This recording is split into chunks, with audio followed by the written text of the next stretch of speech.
Hello दोस्तों, नमस्कार। आपका स्वागत है मेरे चैनल पे। जीव विज्ञान के जो छोटे छोटे पार्ट से जो क्वेश्चंस हैं ना, वो मैं लेके आई हूँ। और कितनी 7 क्लास हो चुकी है हमारी, ऐसे वन लाइन फैक्ट के साथ पूरे क्वेश्चन से इम्पोर्टेंट जितने आ सकते हैं और जितने आएंगे, है ना, ऑल रेलवे एग्ज़ाम, है ना।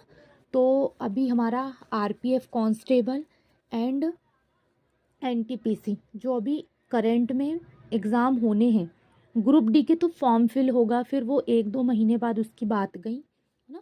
लेकिन जो हमारा अभी करेंटली एनटीपीसी और कांस्टेबल है वो मोस्ट इम्पॉर्टेंट है। तो उसके लिए आप वन लाइन फैक्ट के साथ ये क्वेश्चंस बहुत अच्छे से देख सकते हो।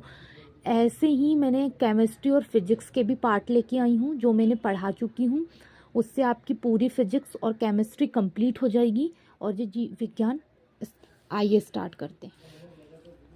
डीएनए की सर्वप्रथम पहचान मैकीलाइट तथा मैककार्टी, है ना, ने 1944 में की थी। डीएनए की मैकीलाइट और मैककार्टी नामक वैज्ञानिक, और सन रखिएगा 1944 याद। डीएनए कोशिका को प्रोटीन संश्लेषण के लिए निर्देश देते हैं। जो डीएनए कोशिका होती है को प्रोटीन संश्लेषण के लिए निर्देश देते हैं। संपूर्ण जीव जगत को 5 भागों में बांटा गया है। मोनेरा में, पेस्टिटा में, कवक में, पादप में और जंतु में। मोनेरा, प्रोटेस्टा, कवक को फंगी बोला जाता है, पादप को प्लांट्स बोला जाता है, जंतु को एनिमल्स, है ना। ये 5 भागों में उनको बांटा गया है। संपूर्ण जीव जगत को बोल रहा है वो, है ना। ऑब्वियसली पादप, उत्पादक, उपभोक्ता और अपघटक, ये क्या है, पारितंत्र के जैविक घटक होते हैं, है ना। ठीक है, उत्पादक, उपभोक्ता और अपघटक पारितंत्र के जीव घटक है। देखो, पहले तो जो चीज़ उत्पाद होगी वो, फिर उसके बाद उपभोक्ता उपभोग करेगा, उसके बाद अपघटक होगा, वो नष्ट हो जाएगा।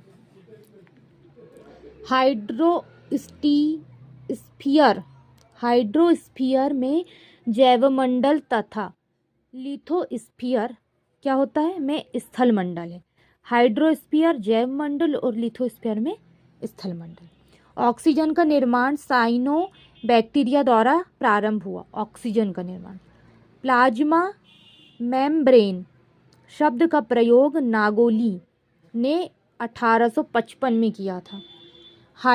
माइटोकॉन्ड्रिया की खोज कोलिकर ने 1880 में की थी। माइटोकॉन्ड्रिया की खोज। पसीने तथा आंसुओं में लाइसोजाइम एंजाइम्स होता है जो बहुत से जीवाणुओं को नष्ट करता है। तंबाकू व्यसन, इसमें उपस्थित निकोटीन के कारण होता है। तंबाकू, निकोटीन पाया जाता है तंबाकू में। सीधी सी भाषा में ये याद रख सकते हैं हम। 1911 ईस्वी में फंक जो वैज्ञानिक थे उन्होंने विटामिन की खोज की। विटामिन्स याद रखिएगा, विटामिन्स जैसे ए बी, बी के पूरे, सी डी, है ना, ये विटामिन्स बताए थे उन्होंने, है ना। ये मत बोलिएगा कि ए विटामिन की खोज फंक ने की, नहीं, वी की खोज फंक ने की, नहीं, सिर्फ विटामिन्स बताए थे। किसने विटामिन बताया था? किसने? फंक नामक वैज्ञानिक ने, है ना। अब बी सी ए इनकी खोज अलग वैज्ञानिकों ने की थी, है ना। उनकी खोज अलग अलग वैज्ञानिकों ने की है। जैसे मैकुलर हो गया, है ना, ये सब वैज्ञानिकों ने की थी उनकी खोज। फंक ने सिर्फ विटामिन की खोज की थी 1911 में। विटामिन ए, डी, ई तथा के वसा में घुलनशील होते हैं, और विटामिन ई जंतुओं में अपने आप बनता है। विटामिन ई जो होता है ना, वो जंतुओं में अपने आप बनता है। और हम क्या करते हैं?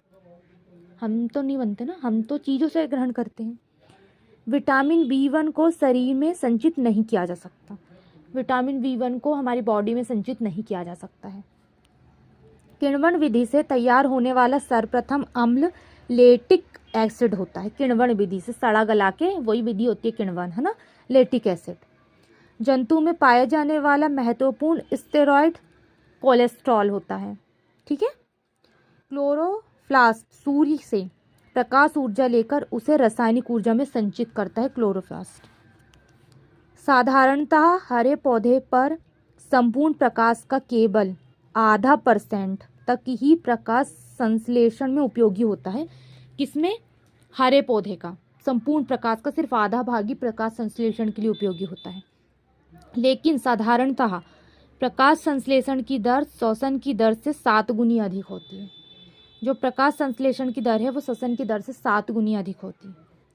समसूत्री विभाजन कायिक कोशिकाओं में होता है। अर्धसूत्री विभाजन गुणसूत्र की संख्या की आधी हो जाती है। अर्धसूत्री विभाजन जितनी भी गुणसूत्र की संख्या उसकी आधी होगी फिर विभाजन होता है अर्धसूत्री। पर्णहरित में उपस्थित मुख्य धातु मैग्नीशियम है। मसूड़े द्वारा खून निकलना विटामिन सी की कमी के कारण होता है।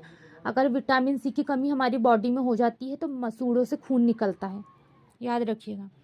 हेजा का टीके की खोज रॉबर्ट कोच ने की थी। हेजा का टीका निकाला था उन्होंने। मानव जगत का सबसे बड़ा संघ जो होता है वो आर्थ्रोपोडा फाइलम कहलाता है। मानव जगत का हमारे सबसे बड़ा संघ आर्थ्रोपोडा फाइलम।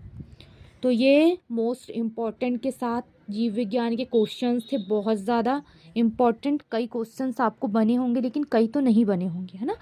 उनको बेहतरीन तरीके से देख लीजिएगा। ये एक पार्ट आज कंप्लीट करें, कल मैं अलग से दूसरा पार्ट लेके आऊँगी जीव विज्ञान का ही, ठीक है।